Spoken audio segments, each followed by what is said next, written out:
Welcome to the Rocket Roof Show, where we equip fellow roofers to do more commercial business every first and third Thursday of the month. It's time to launch your business to the next level. This is Project Command. Stand by your power transfer. 3, 2, 1, blast off!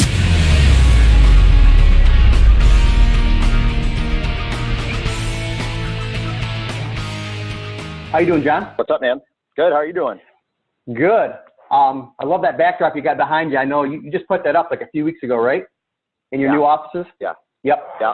So John and I got introduced to each other actually through Facebook, like a lot of connections I've made in the last couple of years. But last year was really just me and him talking about lining up some new salespeople. And I remember that conversation because I was out in Kansas City at the time talking with you, and I wasn't quite ready to go to where you needed me to go, and we didn't really hit it off that time. But I do know that you were at that time you were really building something big. I just didn't know what it was, and so without me getting too much into it, I really want to just let you share your story real quick, where you came from. You know, you used to be a contractor, but now you're on to a new passion. Yeah. Good grief. Like, where to start? It's like 20. Just a little Reader's Digest version. Yeah, I'll give you the short version, right? Because it's 20 years of stories that I'm sure we can unpack over time, or whatever the case may be. But yeah, I've been in contracting for 20 plus years, worked in 19 different states. At one point in time, we had a contracting company that did in excess of $30 million a year with over 100 employees. And I don't always talk about like, I think a lot of guys get this like puffy chest syndrome, and they talk about all the positive things that have happened to them and whatever the case may be. But I use mostly like all the trials and errors and all the hardships and things that we've been through, and specifically related to recruiting and consulting and, you know, all that good stuff, like specifically with the recruiting salespeople and recruiting people in general.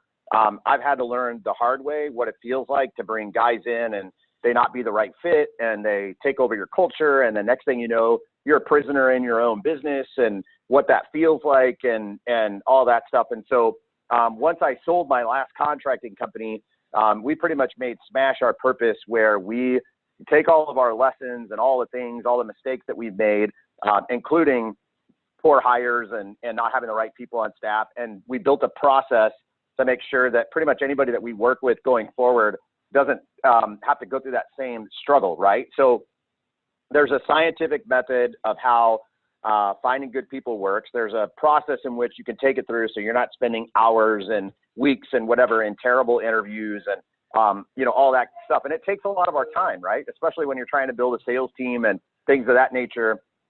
It can really eat up a lot of our time if all we're doing is sitting at a conference table trying to guess which guy we're going to hire or not, right? So I've been through that. We've sat across the table and pulled the trigger on guys that we thought were going to be really, really good, only to get them in the culture and realize, you know, like they're a turd and it's not going to work out, and, you know, that kind of thing. And that's our fault. It's partially our fault, partially their fault. But we just developed a method that we don't really have to, you know, get engaged in that process anymore. It's way better, way more efficient.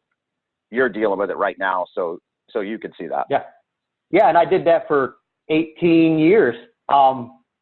Brought people in, that gut feeling, and then I thought, well, I'm doing a really good job because I'm asking better questions now, and I'm actually having a real interview, but I still wasn't really getting the data behind it, like going through the assessment that you help us to go through, and setting up 2 interviews. Certain positions require 2 interviews instead of just 1, and then you know, also there's still a gut check you got to do there. I see that, but we were making most of our hiring decisions on emotion. And it was just like, you know, hey, I like this guy, or no, I don't really like that guy.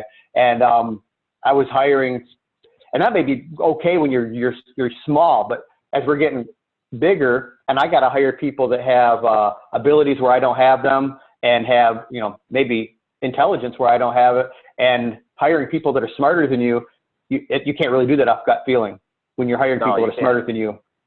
Yeah, I think it's actually, like, regardless of the level, it can be catastrophic if you're small, right? I mean, if you make one bad hire and it ends up being like that guy that, you know, takes your guys or takes what you've created and decides to steal from you, or, you know, whatever. I think that's the beautiful part about what we do is there's just a very systematic approach and process of how, number one, finding the people, number two, screening the people, and number three, really, really making sure that the person that you're going to end up pulling the trigger and bringing them into your culture is like an ideal fit. And that's pretty much everything, you know? I mean, it's like they could be culture killers in a heartbeat. Yep. And just to share a little bit from my perspective, when I was working with your team, I always kind of thought I was a natural leader, or, my dad was an entrepreneur, business owner. So, and I was able to lead from a young age. And so I thought, since I've been doing this 18 years, I've kind of grown and developed as a leader. And then sometime in the middle of the summer, you and I are talking, and I might've been having one of my venting sessions, but you're like, you're a really sucky leader. And I had to embrace that and I kind of knew that in the back of my head, but I never really had anybody tell me that. And so that kind of rolls me to my next question, is that's what's great about having a coach, because they're going to be the one to tell you the truth. They're going to be the one to say, hey, I'm not here to pat you on the back or blow smoke up your hind end. I'm here to, speak truth to you and tell you where your weak spot is. And you were saying to me, I wasn't really laying out my vision to the people with me on my team, and I wasn't communicating well. And really my leadership sucked. I mean, I wasn't even good at it. My leadership sucked. And I'm not saying I'm there yet, but working with somebody week on week. So my next question I was leading into is, for a long time, roofing industry was kind of like, when I got in 1998, there was no such thing as like mentoring and coaching and learning how to better yourself in the roofing industry. You just went out and worked harder and put more hours in. And now there's so many tools available. And, I've seen somebody post the other day, what's with all these people with these conferences nowadays? Like, there's so many conferences, but I think that person's overlooking, like, there's information that's valuable out there that people are willing to share. Are we going to be smart enough to say, hey, this is where I need help, and maybe I do need a coach? I'm sorry, our light died right there for a second. Your lighting team failed you. Yeah. So what do you speak to that as far as, because you ran a contracting company at one time, and speak to that, like, there's probably some people that don't need a coach, but a lot of people are struggling, and they're just like, it's going to get better next year. I'm going to make I tell my wife that it's going to get better next year, honey. We're going to pay off some debt next year. We're going to make more money. Next year's my breakthrough. And after a while, it's like, dang, something's not clicking here. Maybe I need somebody to coach me. Can you speak to that? Like, what value does that bring? Yeah. So there's a lot to unpack there, right? So I would say, first of all, kind of what you were talking about earlier. Yes, there are a lot of conferences, right? I think the one thing that anybody that listens to this should be very leery of and conscious of is what happens at the conference, right? So you got to be really careful. Like, there's some guys that set up conferences to bring people in for their own self gain. They want to like almost create like a party atmosphere. It's almost like a celebration type thing. There's stupid awards given away and whatever. I'm not going to bring up any names, but the point of it is it's more self geared than it is. I really want to do what's right and provide valuable tactical information that can be applied and help the contractors win, right? But there's also conferences that are being put together where it's very tactical, right? It's not a sales pitch. There's not like some kind of weird ulterior motive happening in the background. They're very valuable and tactical, meaning they bring people in that address the specific issues going on in the industry, and they give you very tactical information on what you can do about it and apply it.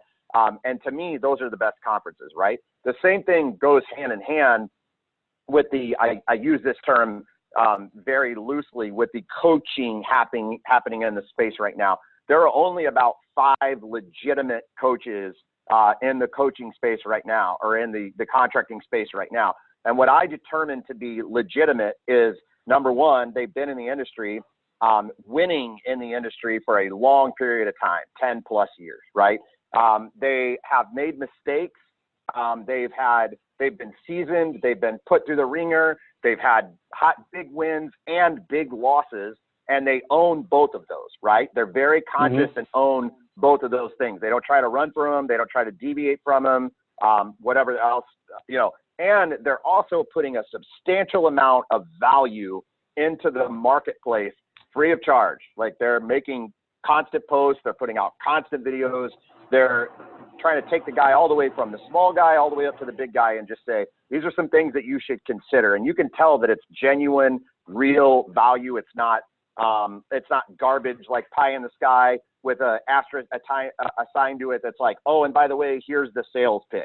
Oh, by the way, I want you to go over to this funnel and buy something from me, right? It's legit value that's being put into the marketplace. And so to me, what makes somebody ready for a consultant or a coach or whatever the case is, number one, they admit that they are really strong at something, but really weak at a lot of other things. They also admit that they don't know how to go find or fill the weaknesses that are happening to them, right? Like, so it's like, I'm really good at sales, but I'm terrible at managing finances, or I'm terrible at managing production, or I'm terrible at finding good people to come work.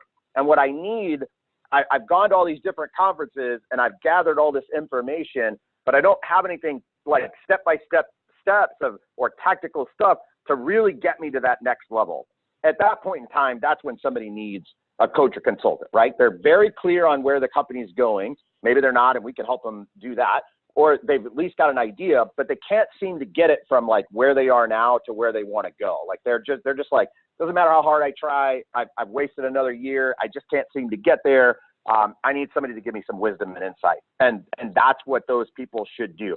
I'm not a believer, good for you if you sell them, but I'm not a believer in courses, things like, because let's be real, like most of us who are contractors, who have been contractors in the past, we're busy. Like we're busy doing what we do, right? And so we also have some level of ADD or ADHD or some type of lack of focus. So you got to be kidding me that if you're going to sell me a course with 60 hours in the course, dude, where am I going to find that time? Right? So it's like, I would rather break it into chunks and make it customizable. And along with some of my counterparts, the good coaches in the industry, I would rather customize it to where you are right now and get you to that next level, so we can buy you some time to be able to focus on more tactical stuff that helps you to work, instead of working in the business to work more on the business. And if we can free you up to that, then we've created something good, man. So that's really the point. Like if you're going to go try to find a consultant or a coach, you got to be conscious of where you are, and you got to be conscious of what you need. And if they can get you there, that's what you're looking for. We want to take a quick minute to thank our sponsor, Top Roof Contractors. If you're looking for more commercial roofing projects or a network of vetted contractors to collaborate with, you need to take a closer look. Visit toproofcontractors.com to learn what it takes to join. So I got a question coming from somebody that hired a coach, and I know you have several coaches of your own that you use, yeah. and many people that coach people have their own coaches. I mean, that's sure. It's very interesting. But before I first started working with you guys, I remember thinking it wasn't so much that I believed that you could do what you do or you don't do what you do. It was more on me, like, sure. can I pick my end of the bargain up? Like, he's going to say, do this, and I'm going to be like, am I capable of doing that? Do I want to do that? Will I have time to do it? Will I have the energy to do it? And so I think a lot of contractors are there. Don't you think that they're like, well, I would sign up for this thing, but they don't even, they might show that they have a big ego, but they don't have a lot of confidence themselves that they could actually follow. Well, I mean, let's be real, right? If you're in the constant habit of making commitments but not fulfilling the commitment, if you're in the constant habit of lying to yourself and saying things like, I just don't have the time, or there's tons of examples of that, right? Then the reality is you also can't, you have to be really careful that you can't hire a coach or consultant and believe that they're going to come in and save you. Like, that's not our job, right? Our job is to come in and take somebody who is open enough to receive criticism and feedback and tell them the things that they're doing right, but also showing them in areas of their business that might be inefficient or not working correctly, and they receive that, and then they're open enough to say, okay, so based on what we're talking about here, what are the steps I need to take? And we give them the action steps they need to take, and they're willing That's the key. The word willing is the key. They're willing to do what's required to make it work, right? And free from the excuses. I mean, like we've been through some of this. Like, that's great, Andy. You can tell me that you don't have all the time or whatever, but the reality is you're wasting 3 hours over here. So you have the time. You're just choosing not to do the work. So instead, would you rather not do the work and still have the same problem, or would you rather just pretend that it's because you don't have the time, right? And that's really what it boils down to is I can take anybody from like 3 million to 7 million in a really quick period of time, or 1 million to 3 million, but it's all based on their willingness to do what's required. And you've seen, we've talked about some of this stuff in the past. And I think one of the hardest things for people to overcome is like when we get inside these companies and we realize that they've got the right person in the wrong seat, the wrong person in the wrong seat, or the wrong person in the right seat. The very first thing is there a process in place, and where are your people? And if some of those people got to be realigned and the owners are like, yeah, but I really like this guy and he's been a friend of mine for a while and I don't feel really good about letting him go. Well, now we've created resistance, and their unwillingness to depart from that person or realign their role is the reason why they're stuck.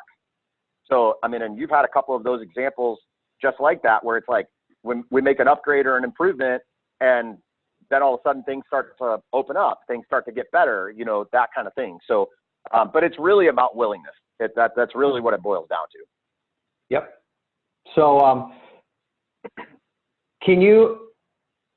I want to switch gears a little bit here and talk about sales, just for a minute. And because I didn't realize this was a thing until earlier this year, that you can have sales reps that are what you call hunters or trappers. And really, that's really going to be important for you depending on how you're geared as a company. Yep. Right? Yeah. So the difference in the two, your companies, so one step back, right? Based on your current level of marketing ability, right? Based on your current level of ability to, number one, consistently have the brand in front of the market, and number two, consistently provide predictable, reliable, and consistent lead generation. That's what depends on the level of sales rep that should be inside your organization. So for instance, if you're really, really good at, let's just use one example. If you're really, really good at SEM or pay-per-click and the Google side, and you can regularly feed the meter and predict leads, what you want out of a salesperson is called a trapper mentality, which means they can sit down at the table with the lead that you produced, and they can take somebody through a series of progressions that essentially, lead them to close. They lead them to make a decision. They lead them to a transaction, right? The differentiator is if you don't have regular, predictable, or sustainable lead generation, and you want somebody to go into the market and essentially procure leads for you, that's essentially the hunter mentality. That's the person that has essentially a higher gear, less fear of rejection, more willingness to get paid maybe a higher commission, but they're going to go out into the marketplace and they're, for lack of a better term, they're going to hunt down the people that are a fit for your organization, that they can help, that they can service well, whatever the case may be. They just have very different mindsets, because if you put a hunter in an environment where the environment is constant lead flow and lead generation, they're not going to like it as much because they're bouncing from one lead to the next, to the next, to the next, but they have less control of the schedule. And they also have less control of, like, sometimes a lead might take them from here to 40 minutes away. The drive time they don't really like, whereas they could maybe run a lead, set up in a neighborhood, and take over that entire neighborhood. So, but the problem is in this situation, most guys can't tell the difference between them, right? Because they're both sales minded and sales geared, without knowing the profile of the two types of people, trying to differentiate. Do I have a hunter or do I have a trapper? Could be the difference between a sales rep that does $500,000 a year because you're trying to put him in a hunter role, but he's a trapper, and having a sales rep that does $2 million a year because you put him into the appropriate spot where he needs to grow and learn and develop and achieve. So the problem is you got to make sure you're aligning them to win, because that's what salespeople love to do. Salespeople love to close and they love to win. And so you have to make sure that you know the difference between the two. So you're not on accident trying to purpose one for the other, and it's just not a good fit. Mm-hmm. So it's really depending on how you're business is structured, probably. How the company's set up. Absolutely. Yeah. And whether you're maybe in a retail market or you're in a storm market. Yep. I mean, it's because like the storm stuff is like, you know, it's like get a bunch of guys that are good, take them into an environment where a storm just happened. Sure, there might be some leads that come out of that, but you also want the guys to be able to take a lead and turn it into 4 or 5 other ones, right? You want them to find the area that's been hit really hard and just set up camp and go to war out there, kind of thing. So that's just the difference. Yeah, and we know guys. I know guys that have the models where, you know, they're spending $40,000 a month in pay-per-click lead generation, Facebook, whatever, and they just have more leads than they know what to do with, right? And their sales guys sell 3, 4, 5 million a year because they're just like those trapper. I mean, they're trapping everything they come in contact with, right? I'm sure a bunch of guys would love to have that model, but we also know guys that are like, nah, I don't believe in Facebook or pay-per-click or whatever. My guys just knock doors all day. That's got to be a hunter. Yep. So I'm glad you brought up the you used the phrase "go to war." I know you just started your "Go to War" podcast, a little podcast. It's a little different setup than what this is, but you do that free of charge. There's really no angle to it other than just providing good information, good content to contractors, specifically contractors. And you want to just quickly tell where people can find that podcast at? Yeah, it's on iTunes right now. And Libsyn, we're moving it over to the Android platform, I believe, this week. But the principle of it is we don't really talk much contracting or anything niche specific. What I really use the podcast for is the mindset piece of it, right? Because the mindset of an entrepreneur or even somebody who's high level in business is one that, like, you're constantly under scrutiny, constantly under pressure, duress, stress, whatever the case may be.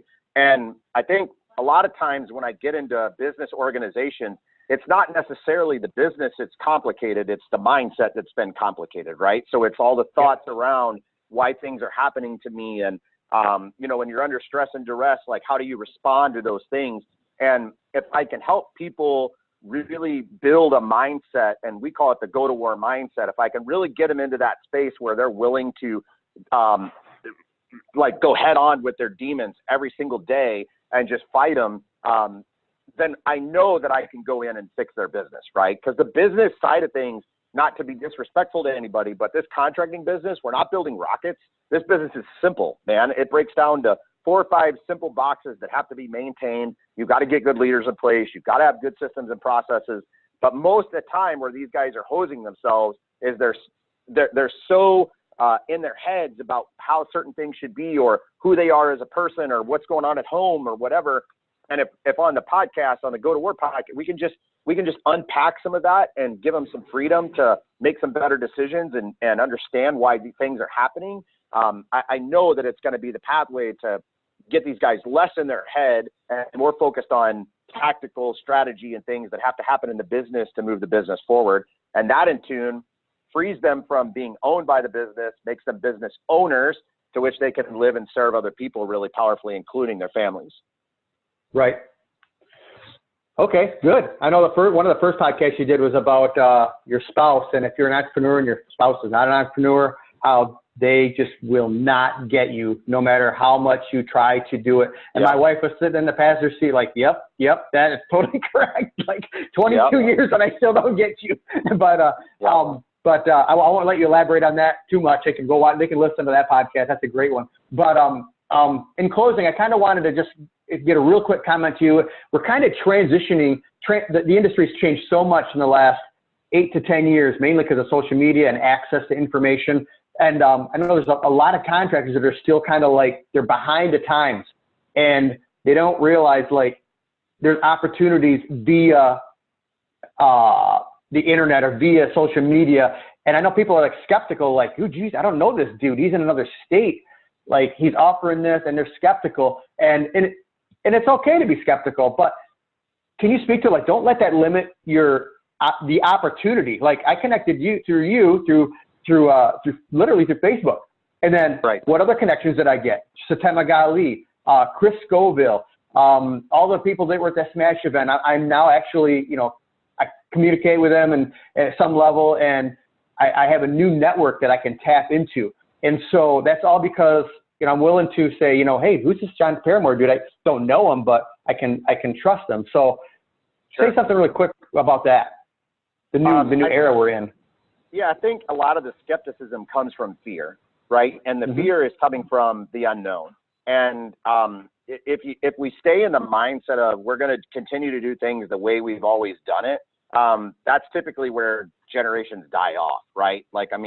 That's where things happen and you feel like you get caught from behind when in reality, all the signs are there that this is the way things are moving. And if you just decide to put your feet in the mud and decide that you're not going to evolve with the times, you're going to get left behind, right? So I think what you have to do, if you have fear around it, or skepticism is the word that you use, you've got to begin to challenge yourself to really learn and understand what's going on and the reason why it's evolving that way. It's like these phones have become like the new television. We've got to get smart about it and be okay with feeling dumb on video and like that. You're not going to ever get over that stigma if you don't put yourself out there, kind of thing. So I would say to all the guys that are skeptical, you can be skeptical all you want. You can say to yourself all you want that you're not going to become a part of it or whatever. But I'm going to tell you that there's a lot of guys, some of which are our clients and other people's clients that I know, that are going to end up just flat out kicking your ass in the marketplace because they're willing to adapt and evolve when you're still trying to run it old school way, when you're still trying to move paper files and all these crazy things in your office and you won't get a CRM. And then the second part to that is you don't believe in YouTube or Facebook or, whatever else. You can't blame anybody else 5 years from now when you're trying to knock doors and people are so gun shy about answering the door to somebody who isn't invited. And meanwhile, all your other buddies are getting a truckload of leads and they're in front of all the doors you want to be in front of because they're constantly in front of these people via social media, YouTube, whatever else evolves coming up that we don't even know about. Right. So I would challenge the skepticism and have you really understand that skepticism is rooted in fear. Fear is typically rooted in the unknown, and it's you got to start educating yourself, right? You can't just go hire a marketer blind and trust them. You've got to know a little bit about what they're talking about. Like on Facebook, what is a pixel? How does it work? Where do you put it? On pay-per-click, what things should you be paying attention to? What's your cost per click? What's your cost per acquisition? These are not complicated things, but people just are like, oh my gosh, that's mind blowing. And that's how I felt 4 or 5 years ago when I first started doing it. But I also knew that if I didn't educate myself on it, I can't have conversations with the marketers that are out there because I don't know what they're saying. So I'm vulnerable in that state. If I give them $5,000, they take my $5,000 and I don't know what happened. That's my own fault because I didn't educate myself on, understanding what that is. Awesome. Right. So I'm going to wrap it up here. I want to thank you, Jon. Couple just really quick questions. Just fire them off really quick for me, if you could. Favorite sports team? Cardinals. Favorite car? Probably the McLaren 720S. Tesla truck? Thumbs up, thumbs down? No way. That's not a truck. Favorite vacation? Probably London next year to watch the Cardinals play the Cubs. Okay, that's a unique pick. So Jon Paramore from the Smash team, and he has a phenomenal team, not just himself, but I work with a lot of people on his team, and they're all just super great. So check him out at Smash. Is it Smash.com? TheSmashCo.com. TheSmashCo.com, and look what Jon's all about, and engage on some of his content on Facebook, and see what he's all about. And don't be a stranger, man. Thanks for being on, and thanks for all you do for us. All right, thanks for having me. We'll talk soon. Okay, bye-bye. You've been listening to the Rocket Roof Show podcast. Be sure to subscribe through your favorite podcasting platforms such as iTunes or Google Play to get the latest episodes as they are launched. For more, please follow us on social media or visit our website at rocketroofshow.com. We look forward to joining you here again soon at the next launch.